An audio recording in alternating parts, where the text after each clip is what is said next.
Hey, good evening, everybody. Strange weather afoot here in East Texas, and we've got a temperature here of 67, and it's dropping very slowly. That's far below our normal high temperatures, which is around about 88 to 90, probably in the 90 range this time of year. And what do we have outside? Let me switch over to the live feed, and look at that, a little bit of sunshine coming in from the west underneath this canopy, and we're still getting the rain at this time. So let's see what it looks like on the surface chart. There we go. This is a blend of observed data and rapid refresh data. This is the SPC mesoscale analysis, and it's showing the center of the circulation just north of Port Lavaca, kind of in the Victoria area. And we don't have an exact reading on that. I would have to go over to the federal data and take a look. I don't know if the Victoria side is running, but let me see if I can go in there. No, Victoria appears to be down. So any central pressure on that storm is going to be estimated. But the effect that we're having right now is we're now starting to advect a little bit of drier and cooler air from Arkansas, eastern Oklahoma, and Tennessee, and that's starting to slip underneath the spiral bands, and we're getting a little bit of that evaporational cooling into that drier air, and that's helping to bring the temperatures down. So cooler air throughout East Texas, and that's not helping things out for the storm. That storm thrives on latent heat. However, we are going to see that, as you will see, the danger is not over. There's going to be a few changes that may help strengthen this system in the next couple days. Here's what Harvey looked like on the polar orbiter data. Looks like the eye has pretty much filled. We're now down to a tropical storm, and most of what you see here, this is just kind of like cirrus outflow. And we're getting a little bit of a dry slot working on shore around Port Jackson to Galveston. Here's what the NHC forecast looks like over the next 5 days. Looks like, of course, we have to contend with Harvey, and we've got this thing developing out in the Atlantic, and this is just far south enough to where that could be a risk, possibly going into the Caribbean. This is kind of a good location for a storm that could affect Texas later on. It could very well head into Central America and dissipate. It could recurve, but generally, when they're a little bit further north, we don't usually see those head towards the Western Gulf. Usually those affect the East Coast. So we're going to have to keep an eye on this over the next few days. But as far as Harvey's track, let's look at the official track from NHC, and you can see they've got that moving very slowly over 48 hours, very little movement, moving offshore, and then by Tuesday and Wednesday we see it moving northeastward across East Texas. And that's interesting because that's what the European model had forecast a few days ago. So maybe that European model, we need to be paying attention to that. The GFS kind of had the system kind of stagnating around San Antonio and slowly opening up over the Rio Grande. So European model definitely showing its shine here. Okay, so as far as rainfall, let me show you some of the rainfall totals we've had over the past 24 hours. This doesn't include the landfall rain accumulation, so this is ending about an hour ago. Highest rainfall total I could find was out here northeast of Houston, 20.83 at a stream gauge out there. I think that was Liberty County. Yeah, I think that's what it says there. And lots of 10-inch amounts over the past 24 hours. And some of these places have already gotten about 8 to 10. So we're up to about 18 to 22-inch totals here. So I'm sure the rivers in this region are becoming close to bank full if they're not there already. And we've got 8.04 just east of Bastrop, and 8-inch amounts all the way up to the Caldwell, College Station, Mumford, and Hearn area. And you can see some areas of Texas didn't get anything. 0. Partly due to the dry air. We've probably had a few cells kind of work up this way, but precipitating into this dry air probably was just a lot of virga in this region. But elsewhere, yeah, you can see DFW hardly got anything, just 0.48. That's the highest I could find in Dallas County. And likewise, on the south side of the storm, you can see the effect of the dry air working in from San Antonio and Hondo, down I-37 to Corpus Christi, and only 0.08 in the Corpus Christi area, 0.048 around the Aransas Pass region. So most of the rain pretty much right in the I-10 area, kind of like what I was mentioning a couple days ago when this was making landfall. I was mentioning I-10. That was going to be pretty much bad news from San Antonio to Houston. Okay, let's look at the large-scale pattern here. This is kind of what's driving the flow across the North American continent. And we've got a large long wave off the west coast. So I think that's a little bit different from the pattern we've been seeing over the past week or two. We got one medium wave here on the west coast, gradually working its way eastward. Strong trough descending here across Minnesota and the Dakotas, so probably a frontal system associated with that. And very active jet stream on the east coast. This is kind of some wild weather for August. Usually we've got kind of a very quiet weather pattern, dominant Bermuda high on the east coast, and just kind of light southerly flow. Nothing like this. This is kind of like an October pattern here. Okay, I was going to look at chat, but before I do that, I'm going to give you some satellite data to look at. So let me get that set up here.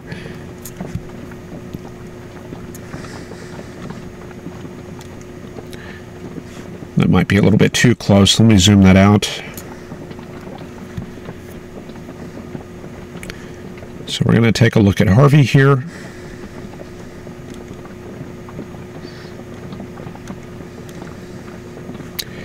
And I'm going to blank out the frames that occur after sunset.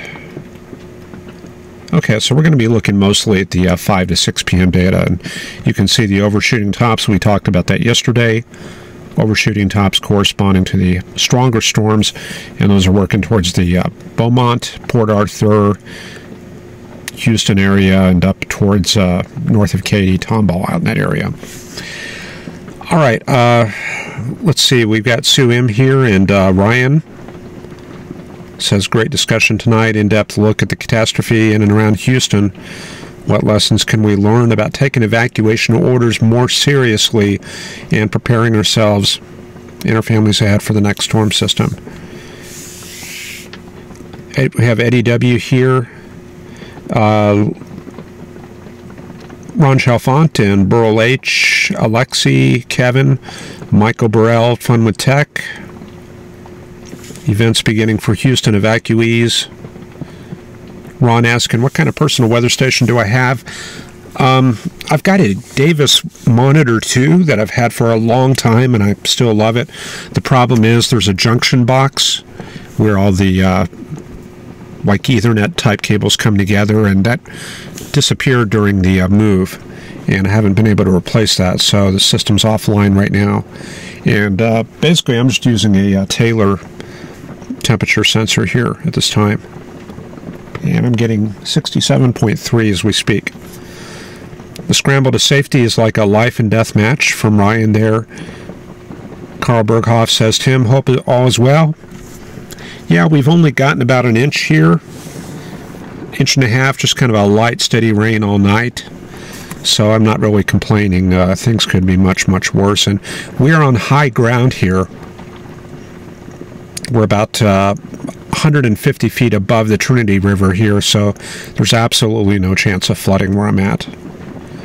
Alexi says it stopped raining in Killeen, expecting it to start up again. Let me take a look at that look outside, because we were seeing kind of a very nice sunset color. Okay, we're starting to lose the daylight, but you can see the rain coming down there, the infrared sensor lighting things up. Sagan's Run says starting to rain harder and winds picking up in DeWitt County. Alexei says stopped raining about an hour ago. Tom in downtown Houston starting to pick back up there. Very exciting to follow and experience, and hopefully you stay safe there. I think the last time we had a really big storm event, that was back around 2002 or 2003. There was one of these tropical systems that kind of sat over Houston, and I remember there was a lot of flooding in the underpasses, a lot of stranded vehicles down in those areas. Carl says, I hope the next system over the eastern Atlantic does not turn into another devastating storm. Tom says, let's hope Harvey's remnants don't go to soak Louisiana, Mississippi. Sagan's Run says we've had over 30 inches where he is. David Moore joining us. 18 inches where Tom Savage is. And Ryan says East Carolina coast also under a tropical storm watch with another system, and that's the one that's going across Florida right at this time.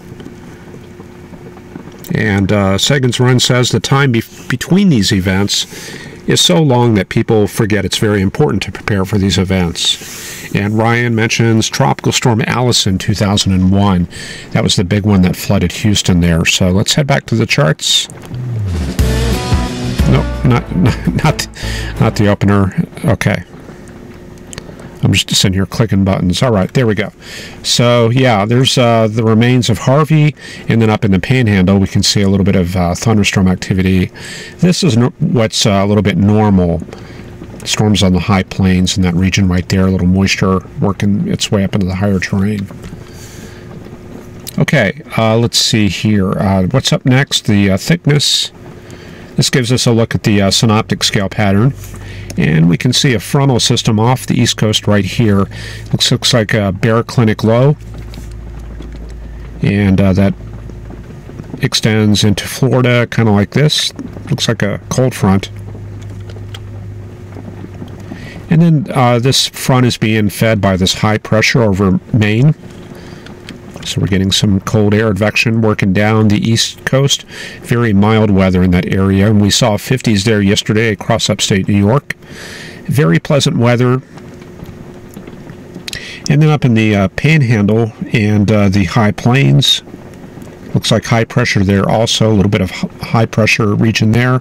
Because you can see this isobar, how it kind of balloons over the high plains and then kind of retracts over Ontario. That's a little isolated high-pressure area right there. So, on the east side of that, we've got cold air advection coming down the backside around Minneapolis, La Crosse, Des Moines, and Madison. And on the other side, we've got warm air advection in Winnipeg and southern Saskatchewan. And then along the west coast, pretty quiet. Maybe a very weak frontal system up through Calgary and Vancouver, so that is going to be prone to development with the next wave coming in from the west. So pretty much the southwest under the influence of this large dome of hot weather. This is warm air, and it's centered pretty much over the Las Vegas and Cedar City area. This is kind of like an upper level high, basically a warm core high there over the well, actually, at the surface, that would translate down to a warm core low, and that's what you see right here, a lot of L's due to the warm air in that region. And there's Harvey, stationary along the coast. And we could take a look at a couple soundings. One that's kind of interesting that I saw earlier was Fort Worth. And this is what it looked like this morning. And you can see the instability, a little bit of strong lapse rates in the lower levels, plenty of moisture. So dew points in the lowest couple thousand feet, averaging probably upper 60s there. And then aloft, you can kind of see a change in the wind direction. We're picking up the outflow from the tropical storm there. So winds shift from northerly to southwesterly, and you can see the high humidities aloft. This is up at about 28 to 40,000 feet. That's the cirrus coming from the top of Harvey that you see right here. Let me see if I can zoom in on that and we'll get a better look.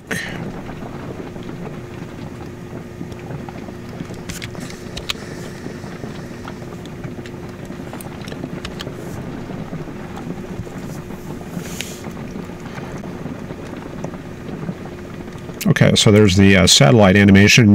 You can see the elements moving from southwest to northeast that way, so directly right over Fort Worth, and that's the outflow coming from the top of the tropical storm, because when we have all that flow coming into the storm near the surface, it's got to go somewhere.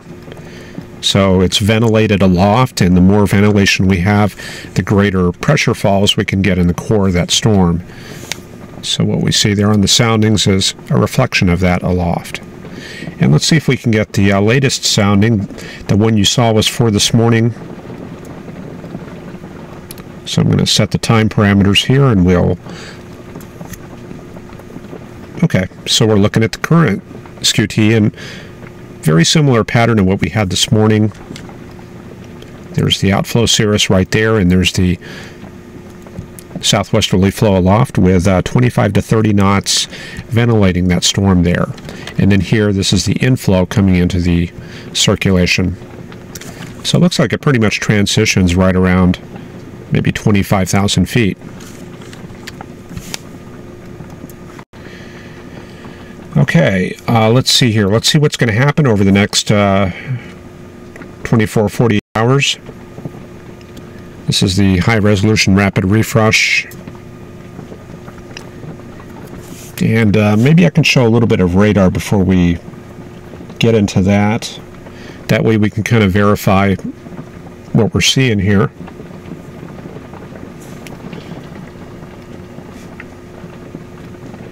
Okay, looks like I had it running all along, so let me get this fixed up. What we're looking at here, this is the Shreveport radar. I guess I'd been looking at this last night, and you can see the edges of the spiral bands right there, dumping a lot of precip across East Texas.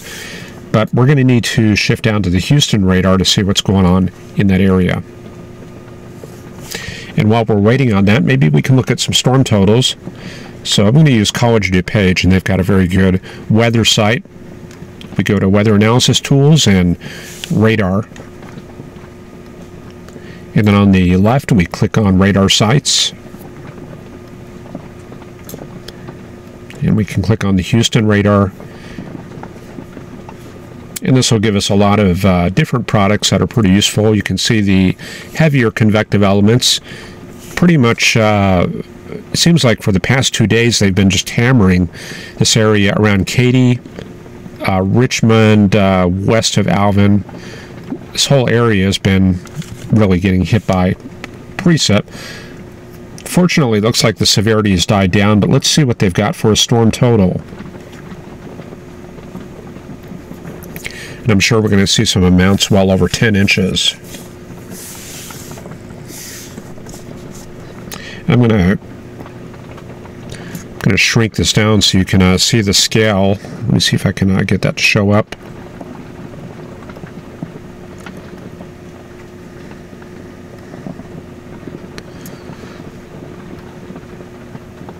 Okay, there's the scale off to the right. So what are we seeing here? I would be a little suspect if the echo is very close to the radar, because it's kind of hard to assess the whole column there. But further away, we can see a lot of spots of yellow.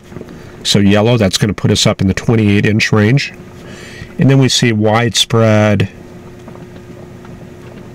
looks like light, medium to darker green, and that's going to put us in the 17 to 24-inch amounts. And looking at that precip plot that I had shown you earlier, If you add that to yesterday's amounts, maybe I can bring that up too. Yeah, there it is. Here's yesterday's plot. So yesterday it had been concentrated kind of in this area right here, but we had 8-inch amounts all the way to the western suburbs, 5 to 8 inches, and then we add it to this stuff, and we're definitely up in the zone close to 20 inches, just west of Houston, right in this area here. So it kind of verifies. I do wonder if maybe there's a little bit of overestimation here. But I don't know. I guess 28 is not out. Oh, yeah. That's not out of the realm of impossibility, because we already recorded 20 inches at this station here. So in between, yeah, this is kind of in that same area around Liberty County. So I guess, yeah, this probably is about right on the mark there. So some spots getting 25 to 30 inches, others in the 15 to 25 area. And there's the radar from Houston at this time. Let me see what we got for warnings and watches. Looks like mostly flood advisories here, pretty much for the entire region. Flash flood emergency for life-threatening catastrophic flooding. Yeah, let's look at this. This is going to be serious. Historic flooding expected to continue in the Houston metropolitan area.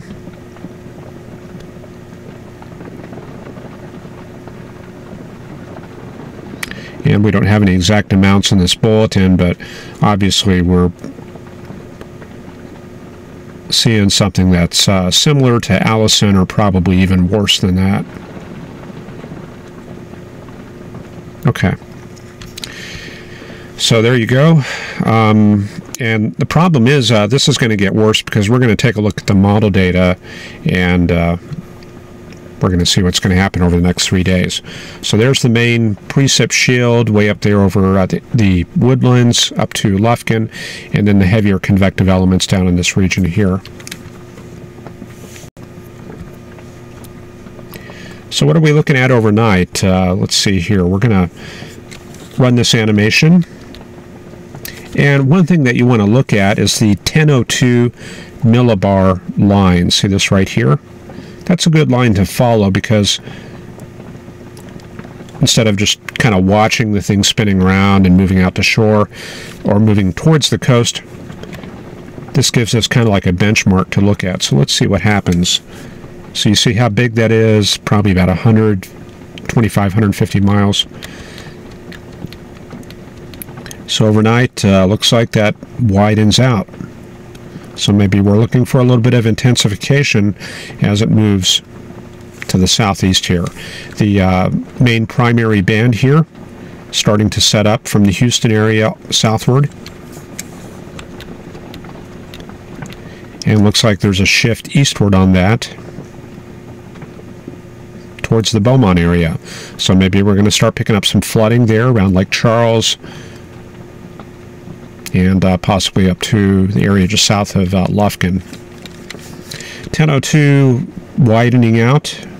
This is going to be tomorrow at 6 a.m.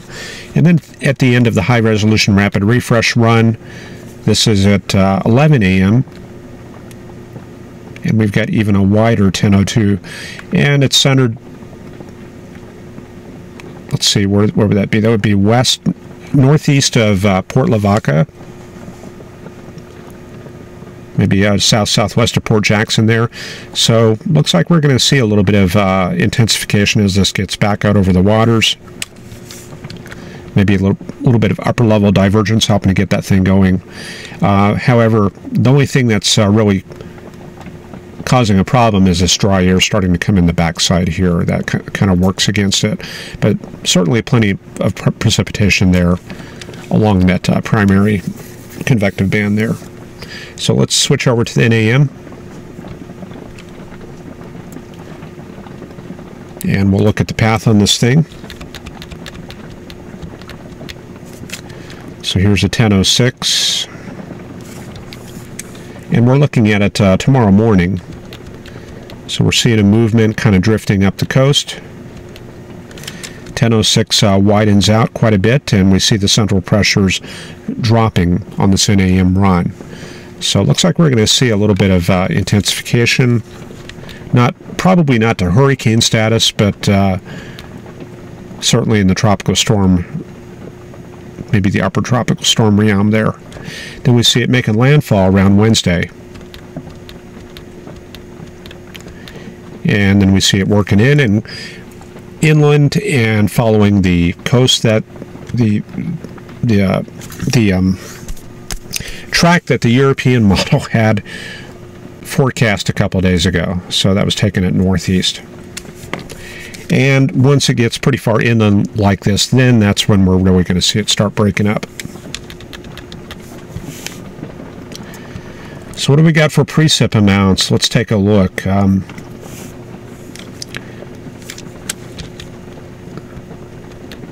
So this is starting out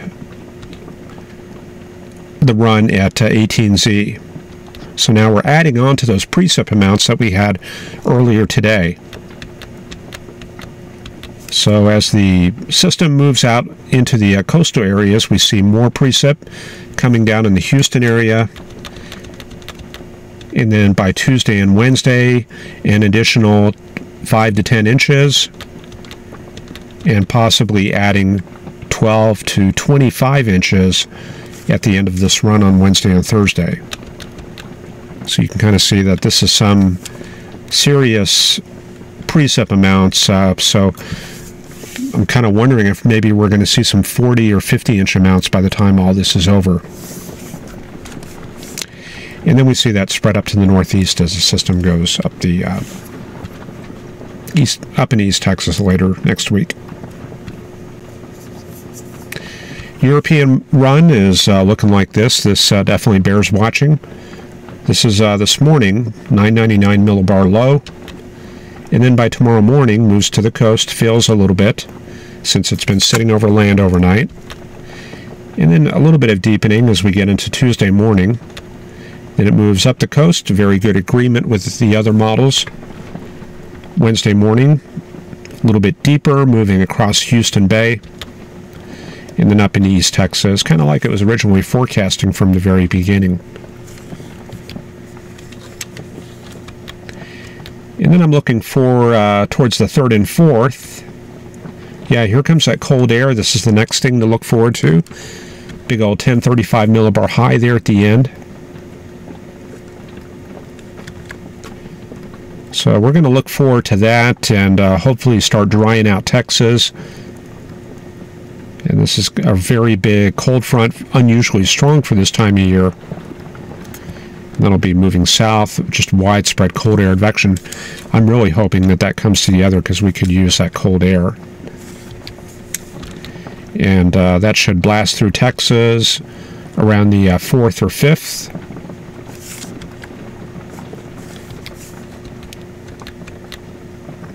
And then looks like probably another surge coming. So we're kind of developing the Siberian Express a little bit early. Another surge of cold air coming southward. Look at that on the 6th. So we got a lot to look at over the next week here.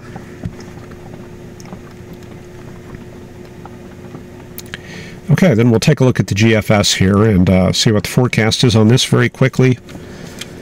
We also have to kind of watch the Carolinas coast. I'm a little bit Harvey-centric because I'm here in Texas, but I'm going to try to look at both systems here. You can see the GFS bring in, I think that's Tropical Depression 10, up the Carolinas coast around Monday and Tuesday.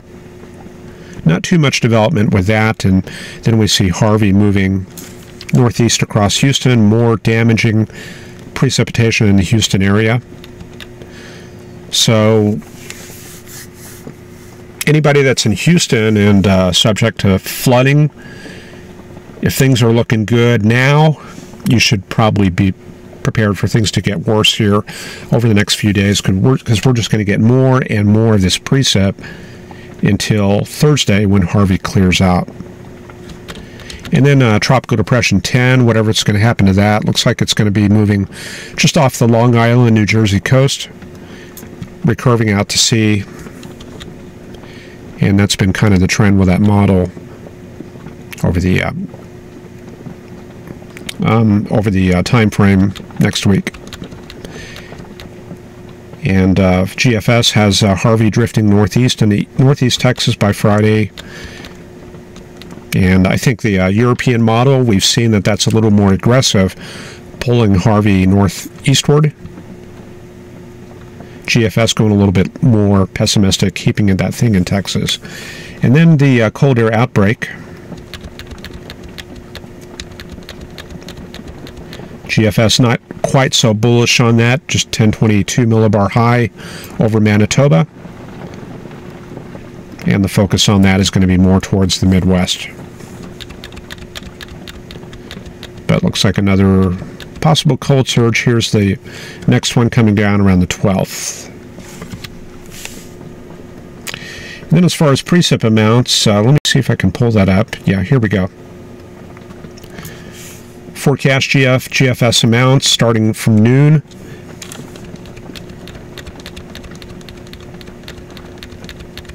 There it is, another additional 15 to 20 inches across Houston, all the way out to Seguin, to Columbus, LaGrange, up to College Station, and back down to Port Jackson, all through that area here. Basically, just from Houston westward is going to be just catastrophic in terms of rainfall totals. So another 10 to 15 inches likely on top of what we have now. And a lot of that spreading up into East Texas later in the week, so possibly several inches in that region as we get into Wednesday, Thursday, and Friday.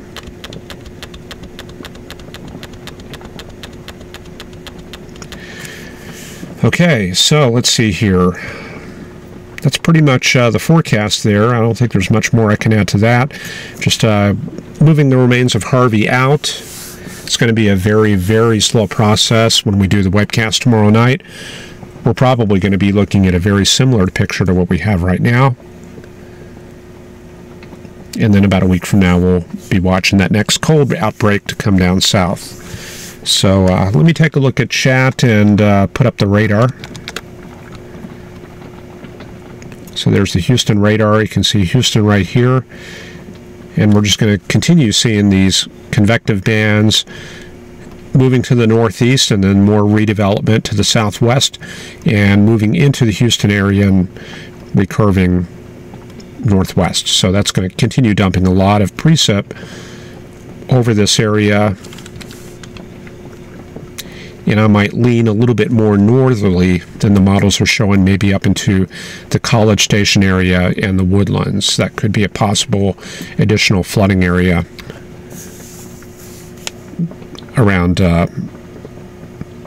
later Wednesday, or later Monday, Tuesday, and Wednesday.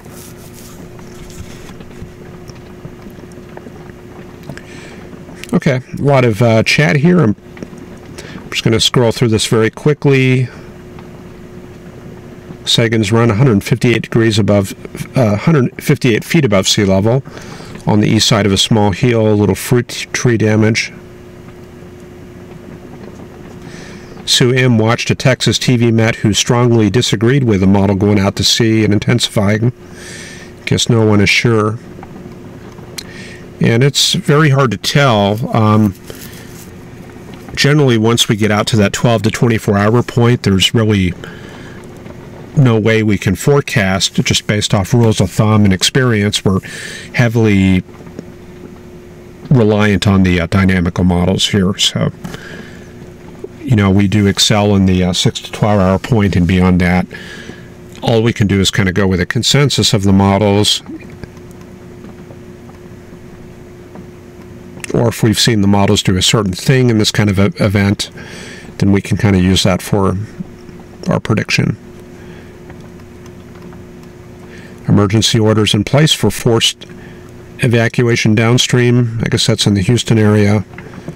They're running out of colors in the charts for rain amounts, pretty much.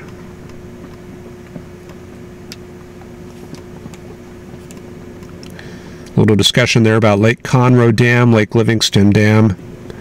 And I think for tomorrow's webcast, I'm going to start looking at the gauge amounts and the river data and see what we're looking at. So we're just going to kind of see things shifting very, very slowly eastward and then northeast. And yeah, we will do more tomorrow at the same time, 8 o'clock. And Sue asks, is it going to get to the Midwest? That's been the trend with the European model, maybe bringing it up towards Indiana, Illinois, maybe around Friday or Saturday, but I think a lot of the moisture should be expended as it moves inland. Okay, well, I think that's about all I got for this evening. I appreciate you all joining the webcast. Hopefully we'll see you all tomorrow. Take care and stay dry and have a good evening. Take care.